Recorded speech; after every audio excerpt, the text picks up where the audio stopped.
it was about the dogs. Nah, it's about power. Yeah. Put up to the specialty, sunrise on the ground. Dogs in the grooming tents, whispers all around. Catalog smiles with the tension in the air. Every handshake got a hidden little snare. Bored in the back room, running quiet little schemes. Bylaws in the pocket like a stack of poker dreams. Layers for the breed, but they guarding their throne. If you question anything, they coming for your bone. Grievance in the envelope, certified mail. Club justice system, but the deck.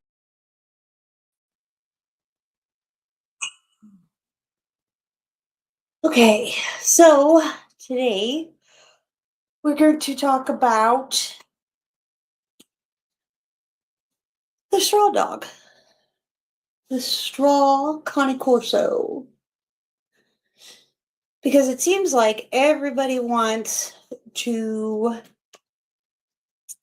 apparently get into straws, and they're making excuses for it as it's apparently this historic thing, or it's in the breed. So I'm going to react to somebody who's been in the breed for a really long time, bought from a lot of people, imported from a lot of people, made her own lines, and now all of a sudden is making excuses for all the wrong dogs. And she says in the thing that she doesn't care what anybody thinks or whatever. And she's giving misinformation on not only the straw dogs, but just on the dogs in general. So I wanted to react to that because I thought, well, that's that would be good information, but I just thought it was weird because I think if you're gonna just start having straw dogs, just say you're doing it for the money, because honestly, that's what it is. You're doing it because they're selling for a lot of money. And if you don't care what people are saying about you, well, then just be honest. Just be honest with the public. Just tell the public what it is and that you're not breeding. I mean, she does say in it, at a portion of it, that she's a collector, I guess, of these things. But she's trying to make excuses. So we'll get into it. So I'm going to start it from the beginning.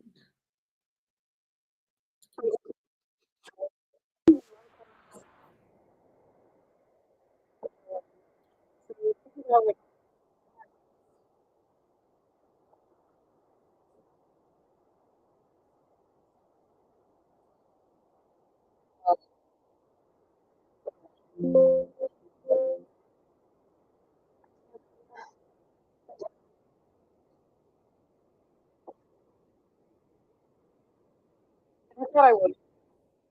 And no reason.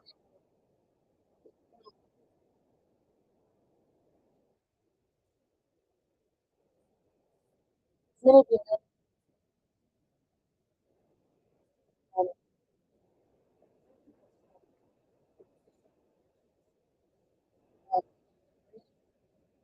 And there's controversy over this color for a reason. It is a DQ in the Italian standard, and it is a DQ in AKC, I guess, depending on how you interpret, how everybody wants to interpret our standard, which if you truly love the breed, there's only one standard, and that's the Italian standard. So we all should be breeding to the same standard, but apparently everybody is just going to breed to whatever the hell standard they want to breed to. And so now the straw dog is famous, but the truth is that the straw dog is a DQ. The Italians, who the breed originated from, considers it a DQ. And she'll actually admit that in here.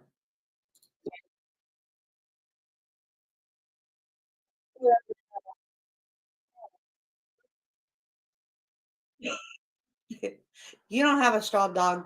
I have a straw dog. This is the argument too, is that nobody knows who has the true straw dog and what's being bred with, dogos and what's being bred with, other breeds to get the straw coloration. I mean, let's think about when this breed was recreated or whatever.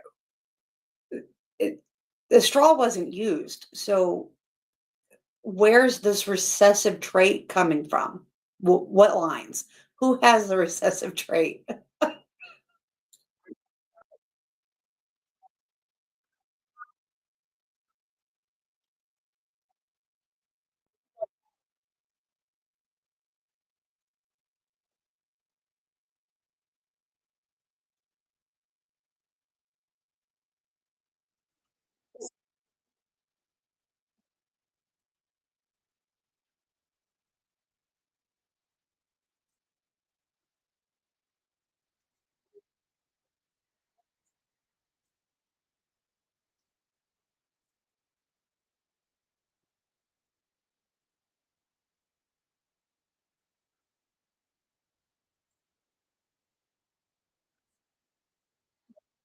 I think I have it. We weren't tested for it. I mean, I'm not saying that, but like everybody's got to be labeled something, right?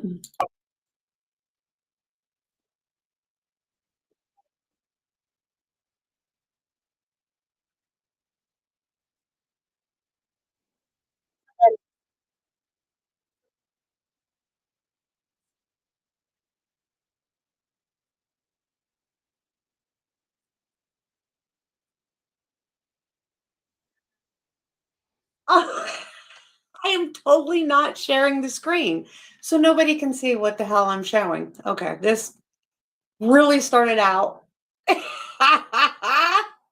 so bad. So you could probably not hear anything. I'm sitting here playing. So when the story behind this dog, I've named him Butterbean. Now Butterbean is actually mostly my lines.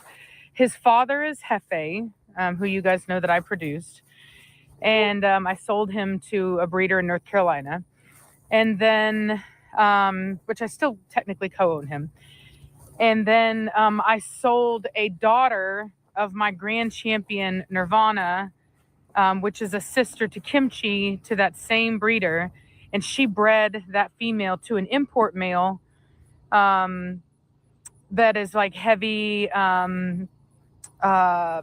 It's Custodinos and Deldirium, which Totally starting out on the wrong foot. I hope that the beginning of this played. I don't know. It didn't. I'm sure it didn't. So now I have to start over. I'm sure it didn't. So figured I would introduce my new puppy to y'all. It's been a while. I've had him for a bit. He's not a secret. I've had him on Facebook, but haven't had the time to do a video. And but I thought I would. And for no other reason than I do feel an obligation to share what I've learned about the straw coloration, which is what he is.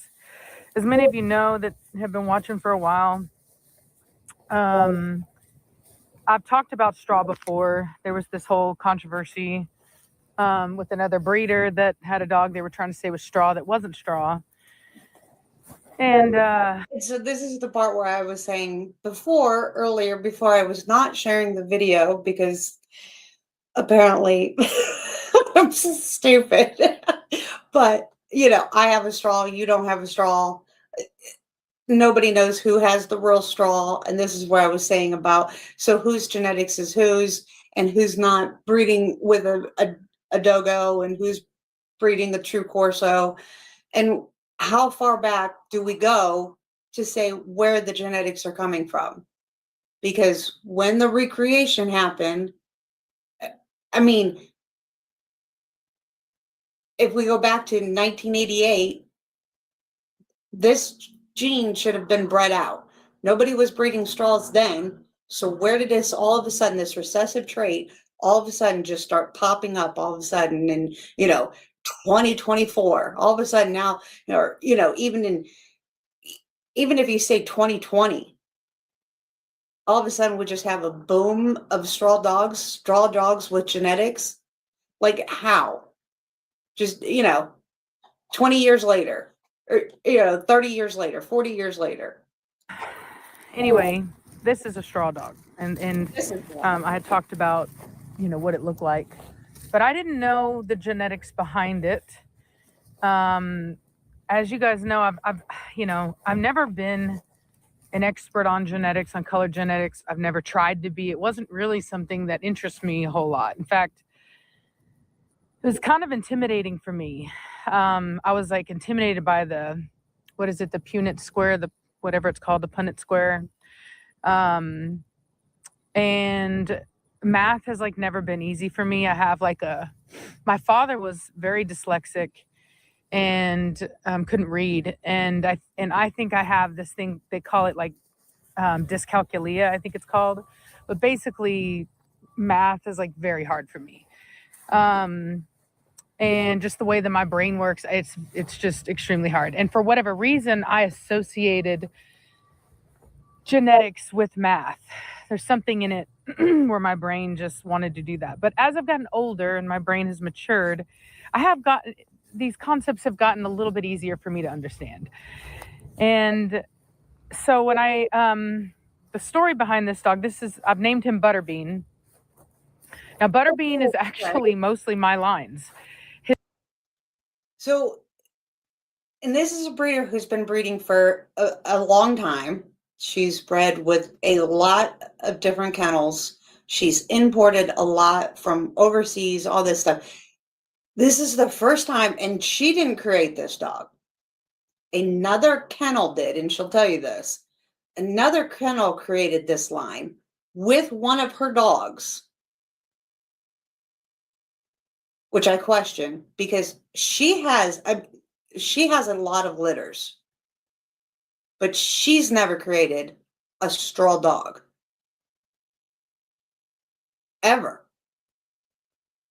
But now all of a sudden, this other kennel using one of her dogs that she sold to them, all of a sudden pops up straw, just recessive out of nowhere. His father is Hefe, who you guys know that I produced. And I sold him to a breeder in North Carolina. And then, which I still technically co-own him. And then I sold a daughter of my grand champion, Nirvana, which is a sister to Kimchi, to that same breeder. And she bred that female to an import male that is like heavy... it's Custodinos and Deldirium, which you guys know I'm a big Dirium fan, Vito and DeViri. And so she bred that female to that import male, and then she took a female off of that, which was Straw. So the male, the import male named Alpha, the Dirium boy, he carries the gene for this color because it's a recessive gene. So in order for a straw color to... It's very recessive. If, in fact, even true, do you realize how recessive it would literally have to be?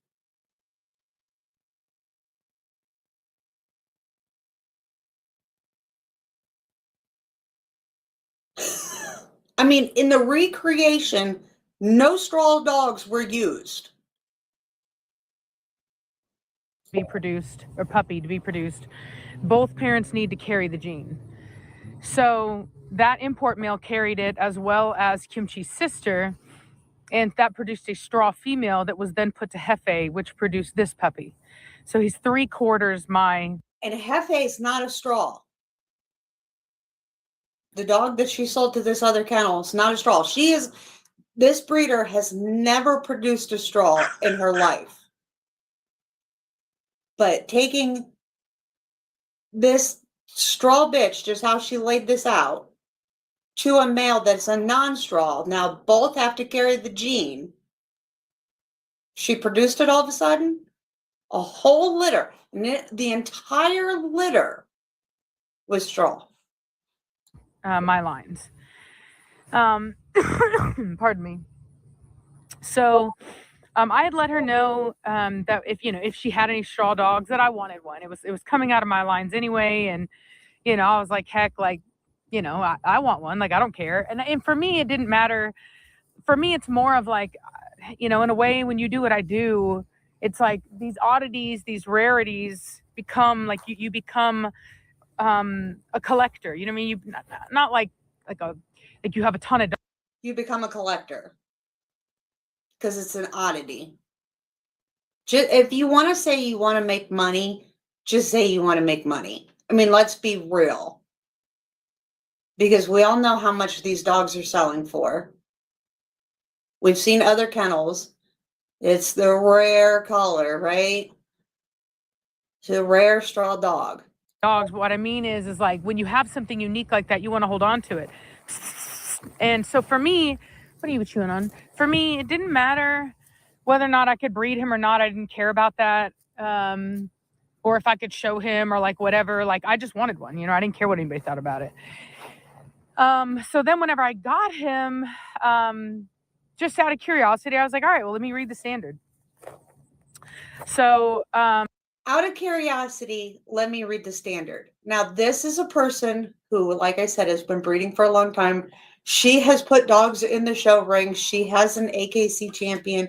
She has done all that. She's bought from Tony Scandy. She knows the standard. But she said, let me read the standard, as if she didn't know the standard. She's bought multiple dogs from overseas. So you're telling me she didn't know the standard? I mean, at one time in some of her videos, she's had 25 dogs in her yard. You don't know the standard?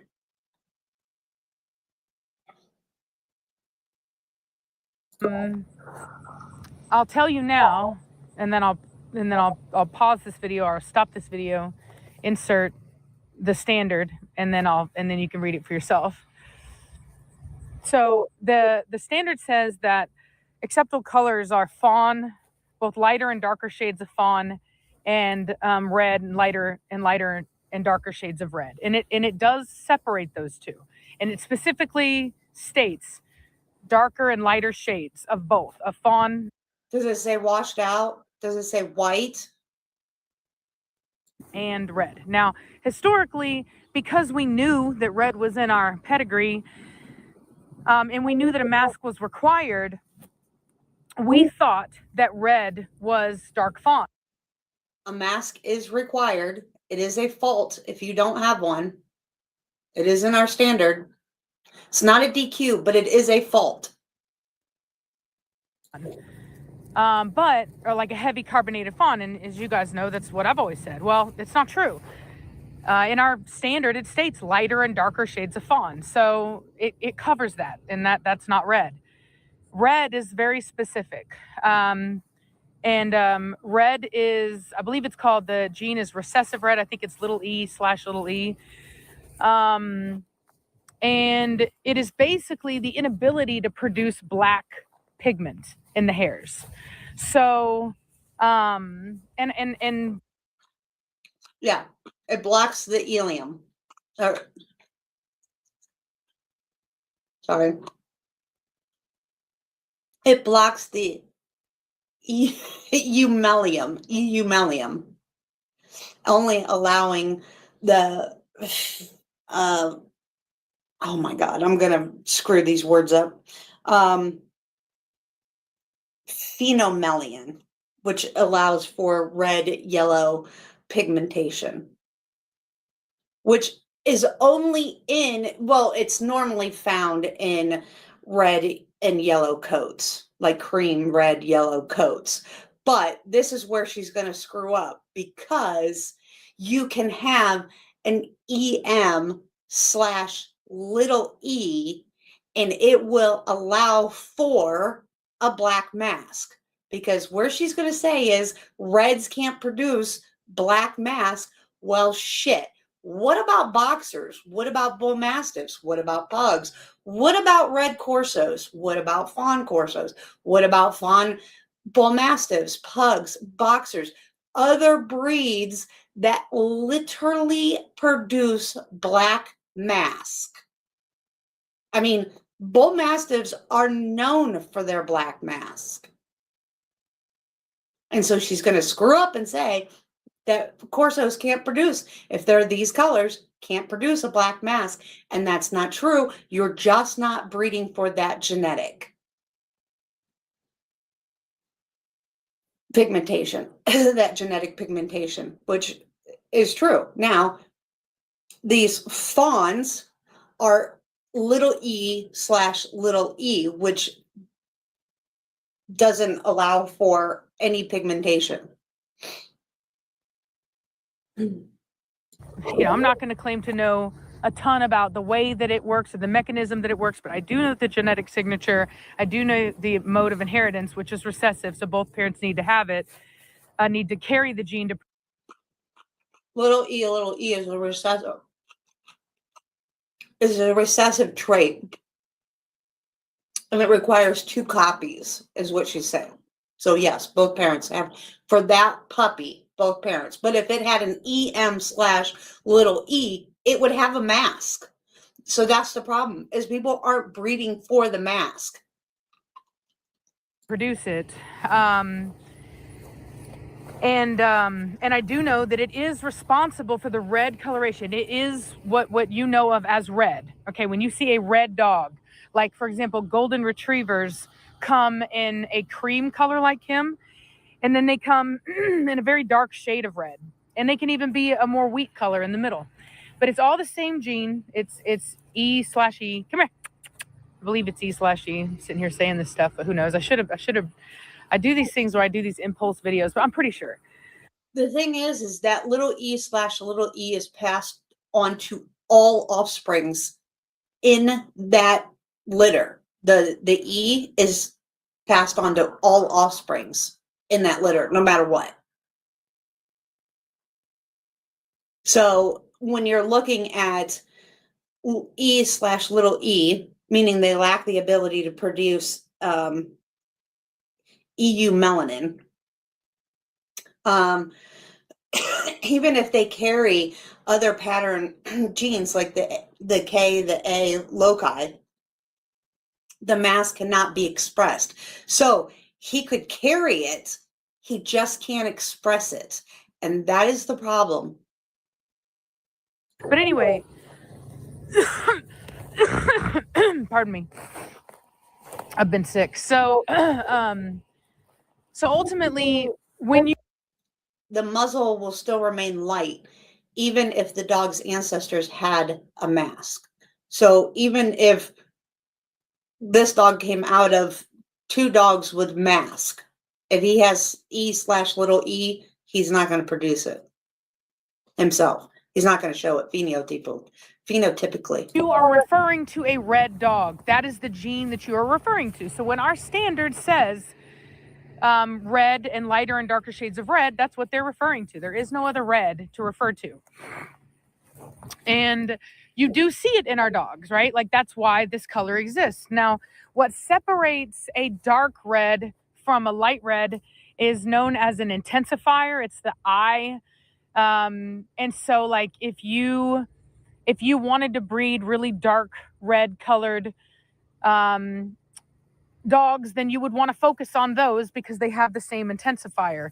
And the same thing with the straw. Now, within Butterbean's litter, there were various shades. He's not the lightest. There were some that had almost no cream in there. They did have some. They weren't white, but they're very close to it. And then there were some that were much darker that probably, I don't know that people would have even identified as straw. They would have probably thought, oh, that's a maskless fawn. And so what I can tell you is that there are a lot of dogs that are this same gene, just not the same intensifier, that are in our breed that nobody bats an eye at. Okay. That are these very just dark red dogs with no mask.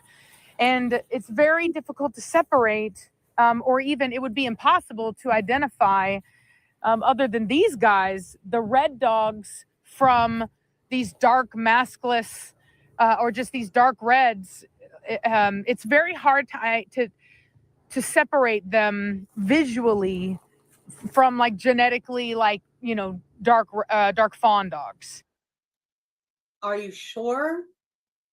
I mean, because you can pretty much look at a Bullmastiff, boxer. You can look at a pug. You can look at other breeds. You can look. I mean, the problem is you're not breeding for it. If you look at a big E, little M, it will always be expressed. Even if you have a big E, little M / E, 50% of the offspring, they're going to express it. People just aren't breeding for it because, well, like you said in the beginning, you're not worried about color. It's the last thing on your mind. The only problem is you're breeding for little e, little e.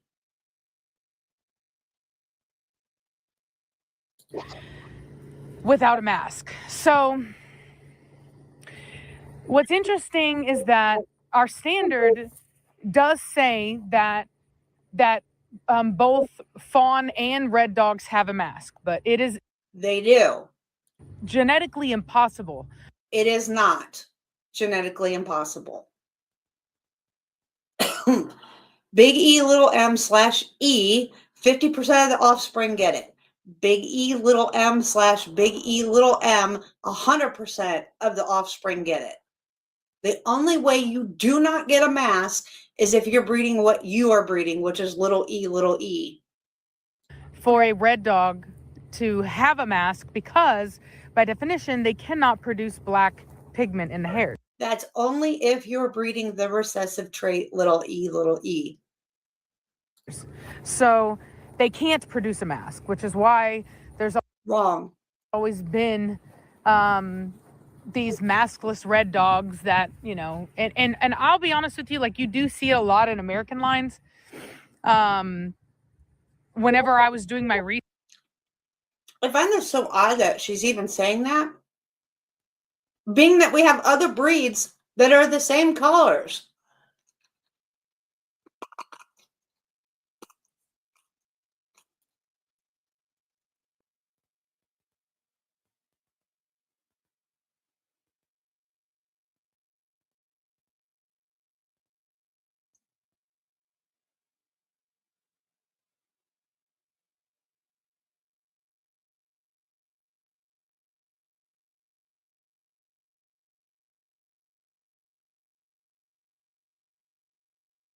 Case in point, it's a Bullmastiff, almost the same color. What does it have? Oh, right, a black mask.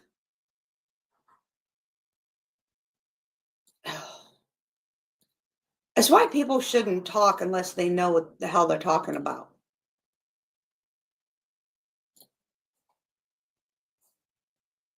research, and I was just going under fawn dogs in database, trying to see how many maskless fawns or how many maskless, you know, red dogs that I could find. And then I was just like taking screenshots of all of them, and there was a ton back in the day in the American lines, like a ton of them. Which makes sense because Rottweilers don't carry masks, and neither do Neapolitan Mastiffs. So, and which is what American lines are primarily mixed of. So it makes sense that a lot of those dogs wouldn't have masks. Yeah, but also Bullmastiff was used. I mean, primarily, yes, Neapolitan Mastiff and Rottweiler, but also Bullmastiff. So, but when you're looking at those dark red dogs from those American lines, it would be almost impossible, just from a visual aid, to be able to separate them sometimes whenever you're looking at them. Just, you know, like, you'd need to do the genetic testing on them to see. And so what I'm saying is that the only difference genetically between him and a lot of dogs that nobody would even be concerned about or bat an eye at is the intensifier in his genetic expression. So it's not the red that is the problem, it's the intensifier. And this is why we have so many people out there giving so much information that is just misinformation or disinformation or whatever. Like, she's sitting there saying, I should have had this all looked up and was able to give it to you. Yeah, because you would have found right away that the dogs can. They just need EM to produce a mask. You only need one copy of it to produce a mask. It'll be a light mask. If you have double copy EM, then you'll have a nice thick mask like you see in the Bullmastiffs. I don't understand why people don't give all the information, or at least do your research prior to looking up. If you don't know genetics, just say you don't know genetics. It's really not that hard. But just say you want to make money on having a straw dog. Don't try to make excuses of why you have a straw dog. Just say, I wanted a straw dog because, well, they're really cute and they're cool looking. And I'll grant it, they're cool looking. But go get a dogo, because dogos are actually made for that color. But if you want one, just say you want one and they sell for a lot of fucking money. Let's just be honest. If you truly don't care what people think about you or what you're doing in your yard, then don't try to make excuses and make the reason why. And now all of a sudden, like, oh, well, all my followers are going to think I'm a bad breeder, because now she's going to start making excuses for all kinds of shit. Yes, if you wanted to, you could say, well, don't breed these ones. But the truth is, in our standard, it says, and lighter and darker shades of both. So that would imply that light red, which is this cream color, that is the lightest expression of red. So, you know what? Flood and David were, tan pointed with brindle overlay. So should we start breeding those too and just allow those because they were in there? I mean, we can go back and forth and do all this stuff and say, well, we made a standard and we took this out of there and we did this and we did that. And we're trying to make a standard and make it solidified. And we don't want this and we don't want that. It was all in there. If this was truly in there and they, the Italian standard took it out for a reason. There is a standard for a reason. If we're just going to, again, this goes back to, if we're just going to make things willy-nilly and everybody gets to breed whatever the hell they want, then why do we have a standard? And why are we breeding to anything? Just breed. Just say you want to breed and you don't care. You're doing your own thing. Just say that. Just be honest with everybody. That this would be allowed. The only issue is the requirement of a mask, which, mind you, in our standard, is not a fault. It is a fault. It is absolutely a fault. Or disqualification. And let me go ahead and insert the standard here. You can check upon what I said. And she doesn't put that it's a fault, but it is a fault in our standard.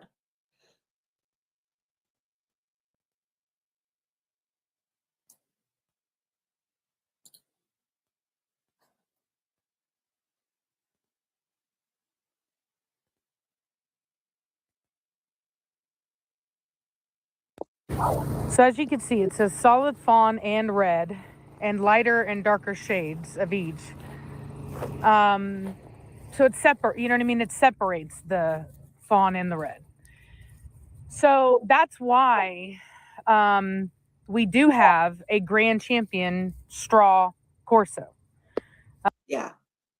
Because if a judge didn't know what the hell they were looking at. A lot of people don't know that. I can't tell you how many times I get people in the comment section of a picture that I post of him where people will say that he's a disqualification, that he's not recognized. That very much is an online only myth. It's not true. And like I said, we do. No, it is true. The Italian standard says so. However you want to interpret the AKC standard is how everybody wants to interpret it. Everybody wants to interpret it to whatever, floats their boat. And again, this is case in point. Have an AKC Grand Champion straw dog. Come here. Oi. Butterbean, where you going? And she wouldn't be making this argument if she didn't want to breed this dog. This wouldn't be an argument if you didn't want to breed it. Butterbean. Oh, he's a stubborn dog. And not be considered a backyard breeder or a breeder that now has no ethics or morals or whatever. She's trying to make a point. She's trying to make the argument that this is okay, and she's just doing everything that is allowed to do and blah, blah, blah, and all that stuff just to make what she's doing okay. Look at him, not even paying attention to me. He's spoiled. So if they weren't recognized, then AKC would not, you wouldn't be able to show them. Okay, I'm just going to be honest with you. The people in the show world they will report you. They'll go right up and report you, and they'll have to look at the rule book. But yeah, because it's a DQ. It's all in how everybody wants to interpret it. And unfortunately, we have judges that don't understand the damn standard either, because they want to interpret the way they want to interpret it also. They have to go by the rules. They don't go by online theory. They don't go by, Butterbean. No. You quit. All right, so I'm going to do what I do best, and I'm going to walk away from him because he's being a jerk. He thinks he's going to run stuff, and I'm not going to chase him. Yeah, exactly, punk. So anyway, so the online chatter, where does it come from, right? Where does it come from? Well, it comes from the people that want to be ethical and have no idea what the hell you were breeding to get a straw dog, because it shouldn't even be in genetics anymore. Fact that in Europe, in Italy, they don't like the straw dogs. They have, I believe the straw is a disqualification. It absolutely is.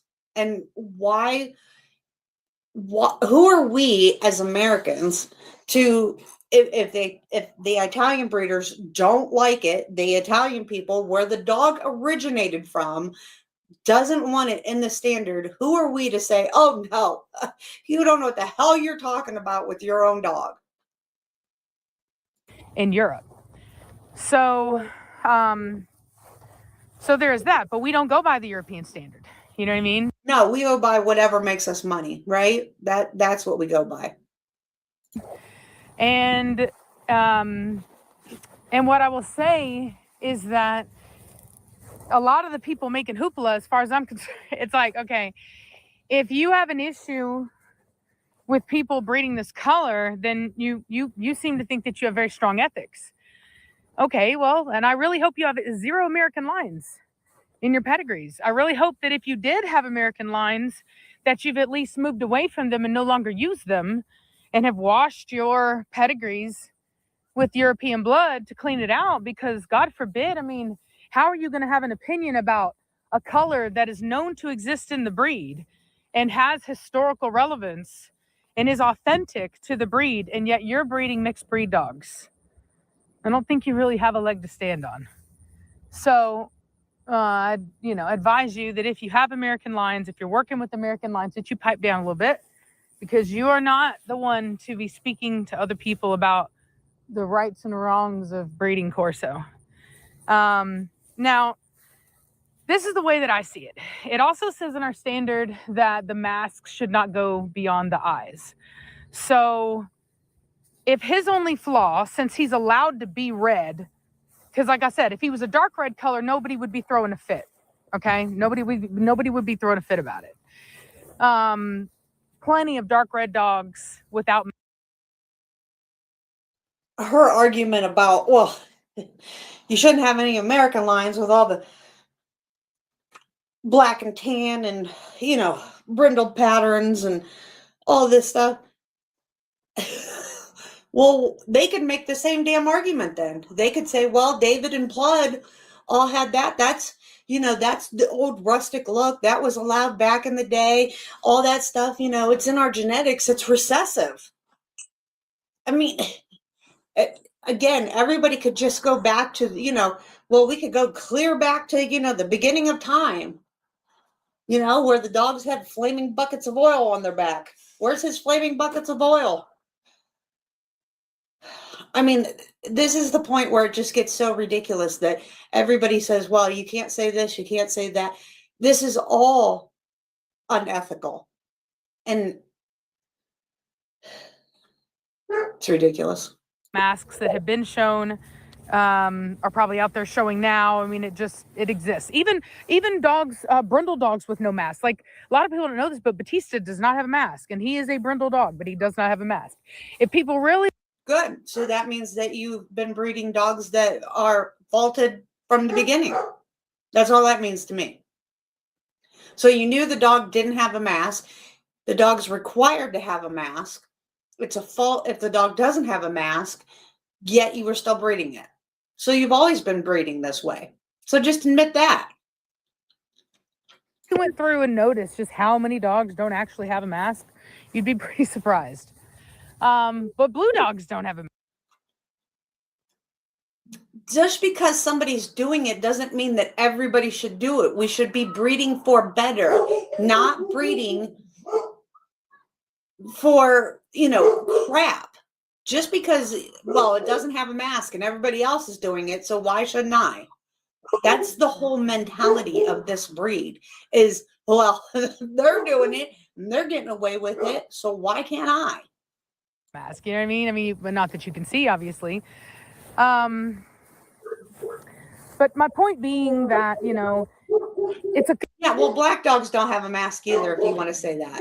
Not that you can see.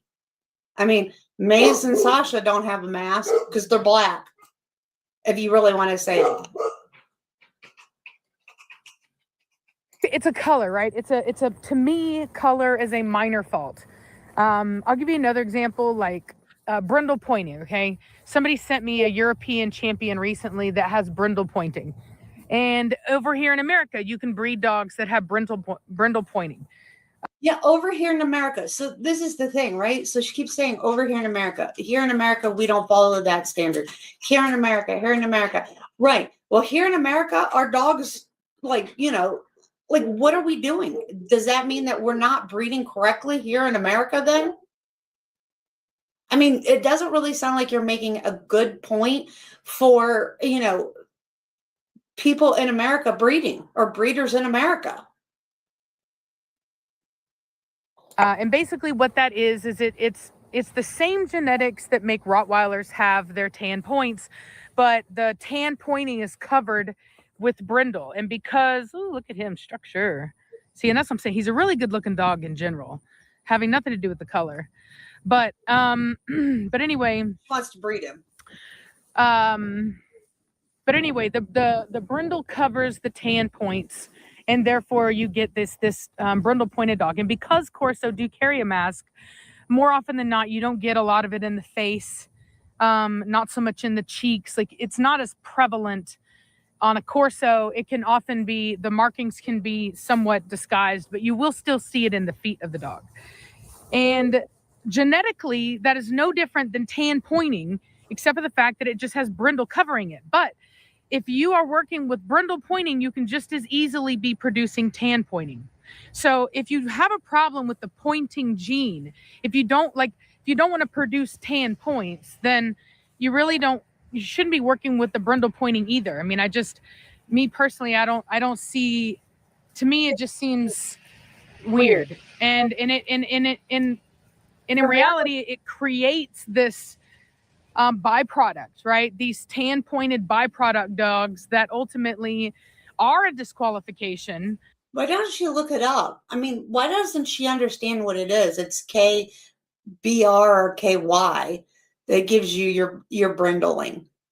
You're either your normal pattern or your overlay.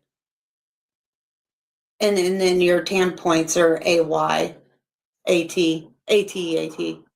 So, like, I don't know why she doesn't like do more research if she's going to talk about it. Why she doesn't do more research to actually have a conversation about it. That cannot be used because people continue to work with the brindle pointing. Because you could just easily get away from pointing in general by not breeding any pointed dogs and genetically testing everything you're working with and ensuring that, you know, you're not working with any pointing in Right. Same way you could get away with this. Not breeding any of this. Or making sure that you're breeding EM to have a mask. You only just need one copy. If you're breeding EM to EM, you're never going to have a mask. and you could do that, right? It would be fine. But if you allow people to Sorry, if you breed EE to EE, you're never going to have a mask. You need to have one copy of EM. Even when you have EM/E, then you'll have at least 50% of your litter will be mask. So if you have EM/E, 50% of your litter will at least have a mask. And then you only keep the mask ones that you test, because then you'll know going on and going forward, your puppies will have masks. Then breed that one to an EM to EM. That way you will always have double copies. I mean, how do you think it's so prevalent in other breeds that have full mask?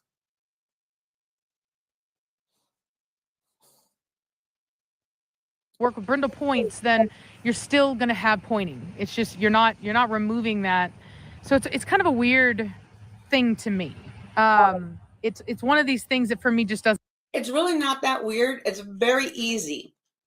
You test for it and you only keep the ones that are testing for that genetic traits. I mean, like, it's not that hard. Everybody acts like this is such a hard thing to do.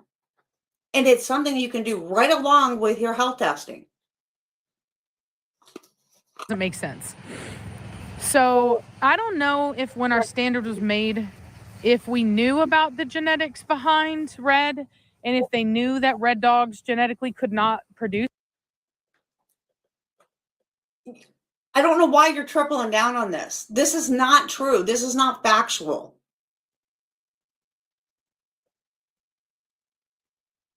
A mask. I know that a lot of the dogs that are red get away with it because of the black pigment that shows up through the skin around the face. So they'll call that a mask. And I guess if you want to do that, no, Butterbean, no. Good boy. Good boy. Good boy. Come on. So I guess if you wanted to call that skin that's peeking through on his lips right there, and as it continues, he grows and that gets thinner and thinner, and it'll look more and more like a mask. I guess you could say that's a mask. And that's what a lot of people with those red dogs do. And when they show them, some of them, not all of them, some of them will use chalk to kind of darken the mask a little bit. I had all kinds of things that people told me to do with Nirvana, like even using like a hair dye, like a men's kind of hair dye thing. So Nirvana didn't have a mask either? Or did she only have one? So here's the problem. If you only have one copy of EM, so you have EM/E, right? So you only have one copy. So then your mask will be lighter than an EM/EM. Because a double copy will give you a solid mask. But if you only have one copy in a dog, you're going to have a lighter mask. It's not going to be as prevalent.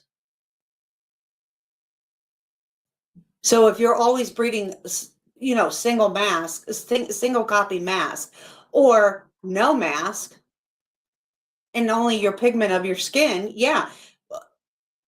So you're always breeding that, which is a fault. The breed is to have a mask.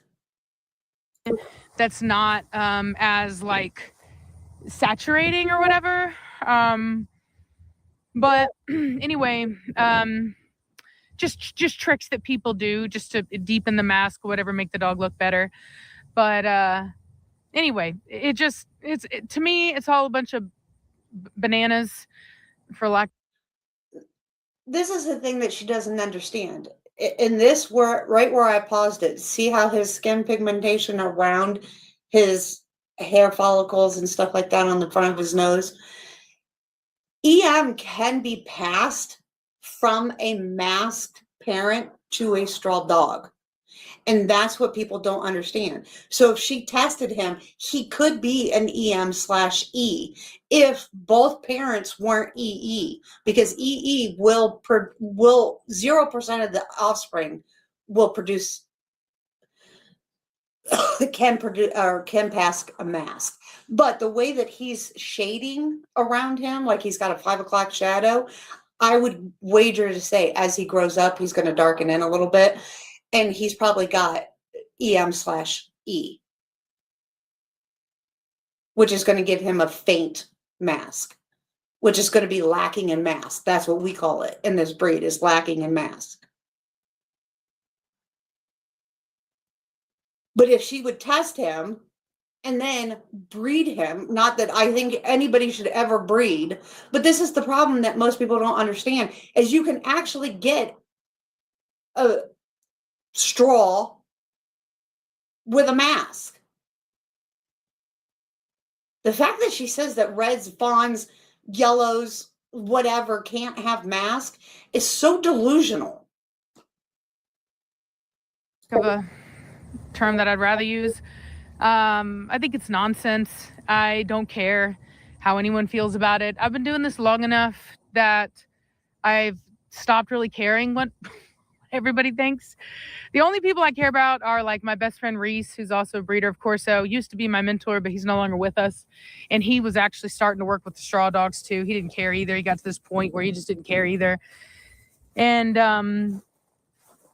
so, you know, the thing is that if they want to remove these dogs, the ability to produce these dogs, then, you know, they can update the standard if they want to do that.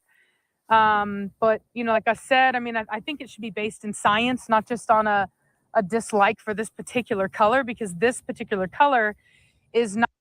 The Italians disqualified it. Shouldn't we go by the Italian standard? I mean, just a question. Just because you like it, just because John Q. Public likes it, doesn't mean we should breed for it. The white Doberman is liked by John Q. Public. It is a mutation that comes with a lot of mental and health issues. Doesn't mean we should breed it. Not just this color. This is a variety, one expression of a very wide-ranging color. And to just say that we don't like this light shade, but we like the other shades of red, to me, is just, I don't know, it doesn't make much sense to me. But then again, you know, dog breeding, when it comes to standards, rarely does. Then why are you breeding to a standard? Just say you're not breeding to a standard. Just say you're breeding whatever the hell you want to breed. Just be honest and say that's what you're doing. They're always like party poopers. They just want to remove all the fun colors, it feels like. But, you know, it is what it is. Butterbean is here. He's, as it stands now, is not a disqualification, is perfectly applicable for show. Actually, he's a super nice dog. So as long as he passes his health certs like every other dog I've ever had, you know, that's what he'll be doing. And which means she's going to breed him. It means she's absolutely going to breed him. If we produce straw, awesome. If we don't, awesome. It doesn't matter to me. See, that's what she's. This whole argument is to say, this is why I'm not a backyard breeder.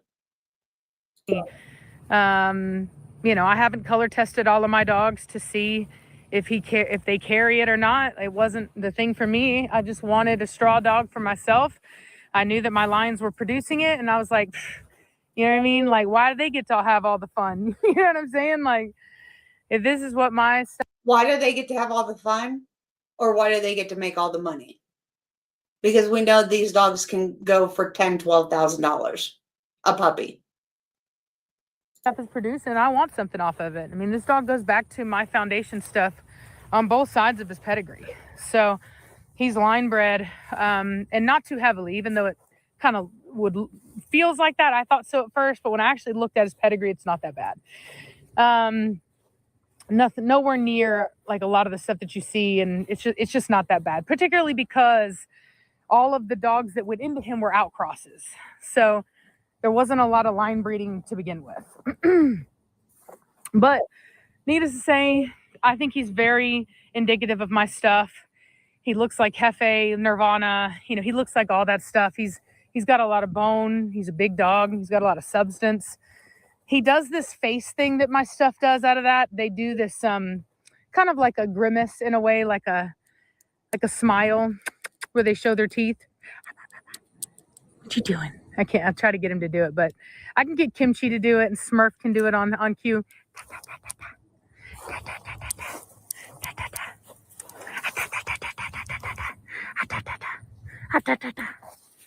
No, he's not gonna do it yet. Anyway, I try to teach all of them to do it, but yeah, I mean, you know, I love him.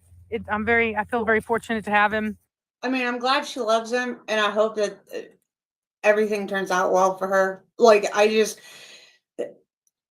wish more people would be honest about what they're actually stating and do more research.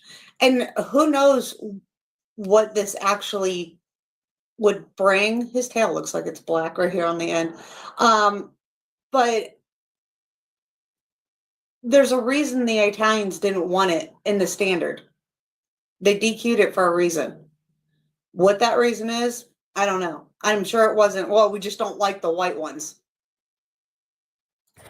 And if you don't know who he's named after, Butterbean is a pretty famous boxer back in the day. And he's not my first dog that's named after a fighter. I do have a Fedor as well. Super nice dog. Fedor is very nice. But for short, I call him Beans or Bean, not Butters. Reese has a habit of trying to call him Butters, and I can't stand it. I have a Butters, or I had a Butters already. And I gave him away to some people that had a Corso from me years ago. Butterbean! You made me, boy. Give you kisses on the nose. He is a punk, like all my stuff. He's smart and stubborn, and but that's how I like him. So anyway, I'll talk to y'all later. Like I said, I don't care if you don't like what I'm doing. Kick rocks means nothing to me. If you like what I'm doing, that's awesome, but I'm not going to change what I'm doing because some stranger on the internet doesn't approve. Talk to you later. Bye. And that's fine that she doesn't change it. I just wish people would be honest and actually give real information. I find it very odd that she doesn't have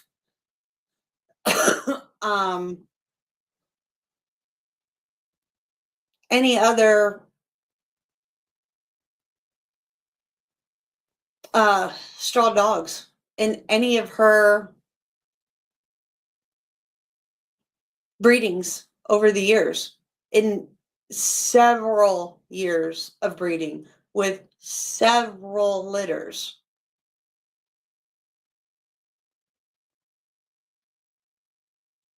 And all of a sudden she sells one dog, a male, to another lady, and just lo and behold, she has straw dogs.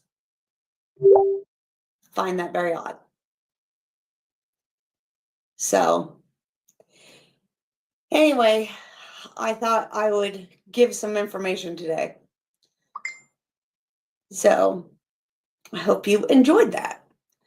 So Wednesday should be interesting, and then I think I'll do another live. I might do a live Monday. Just another reaction video. And then Wednesday should be interesting. If I don't do one Monday, I'll probably do another one Friday. But until next time. Man, club just a system, but the deck's set to fail. You speak for transparency, they call it a crime. Next day, you suspended for 6 months of your time.